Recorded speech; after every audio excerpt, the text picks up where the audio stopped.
திரு ஜெயஸ்ரீ பிரபாகரன் அவர்கள் சொல்லும் பொழுது, எம்ஜிஆர் காலகட்டத்தில் என்ன ஃபீல் பண்ணேனோ, எம்ஜிஆர் கிட்ட இருக்கும்போது எப்படி ஃபீல் பண்ணேனோ அதை நான் விஜய் கிட்ட நான் ஃபீல் பண்றேன் அப்படின்னு அவர் சொல்றாரு. எம்ஜிஆர் விஜய் கம்பேரிசன். எம்ஜிஆர் அவர்கள் அண்ணாவோட பயணிச்சிருக்கிறாரு, திமுகவினுடைய பொருளாளராக செயல்பட்டு இருக்கிறாரு அப்படின்னு ஒரு படிப்படியா தான் உயர்ந்தாரு. விஜய் அவர்கள் போல எடுத்த உடனே ஒரு அரசு கட்சியில வந்தவருக்கு எப்படி இந்த கம்பேரிசன் ஒத்து போகும்?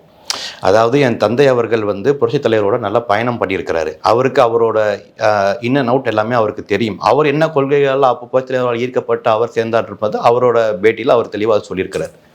ஸோ அதே போல தான் அப்போ ஒரு எழுச்சி தமிழ்நாட்டுக்கு ஒரு தேவைப்பட்டது. திமுகவை தமிழ்நாடு ஃபுல்லாக வளர்த்து விட்டது புரட்சித் தலைவர் தான். ஆனால் அது அவங்களோட நன்றியை மறந்துட்டு அவருக்கே கட்சியை விட்டு வெளியே அமைச்ச வரலாறு தான் திமுகவோட இது. எப்போ அவர் கட்சியை விட்டு வெளியே அமைச்சாங்களோ அப்பயே திமுக ஒரு அழிவு காலம் ஆரம்பிச்சிருச்சு.